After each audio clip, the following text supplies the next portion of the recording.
Aujourd'hui, on va voir l'explication pourquoi la tour de Pise est toujours en équilibre et elle ne s'écroule pas. Donc pour cela, on va réaliser un petit montage.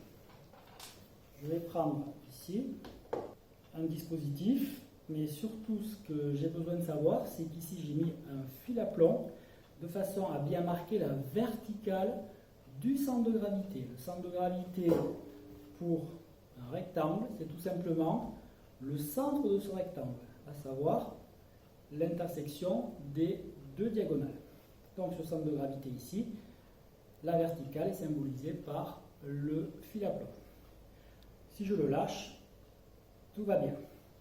Si par exemple, comme la tour de Pise, je la penche un petit peu, qu'est-ce qui va se passer?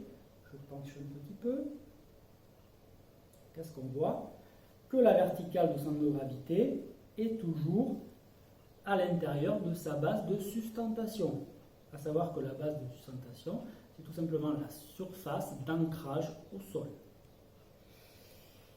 Je vais un petit peu plus pencher cette tour.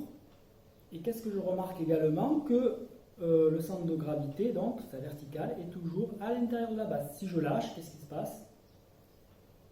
L'objet est toujours en équilibre, c'est-à-dire stable. Maintenant, je vais le pencher un petit peu plus de façon à ce que la verticale sorte. Là, elle est sortie de sa base. Que va-t-il se passer? Je lâche. La tour s'écroule. Donc ici, mon centre de gravité de la tour, elle est là. La verticale, elle est ici. Sa base de sustentation, elle est là.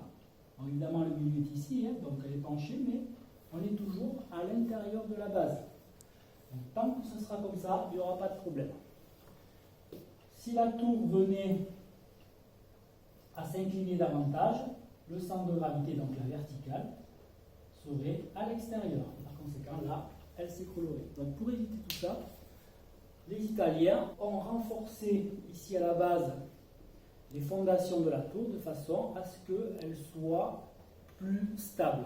Le problème, c'est qu'ils ont construit la tour dans un terrain marécageux, et plus ils ont élevé la tour, plus la surface de pression, enfin la pression sur la base, les fondations de la tour se sont fragilisées, et donc c'est pour ça qu'elle a tendance à se pencher. Donc les positions 1, ici, on est bien en équilibre. Équilibre, oui. Position 2, on est toujours en équilibre.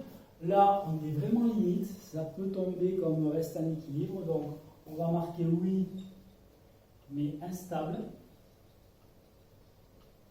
Par contre, dans le quatrième cas, que je dessine,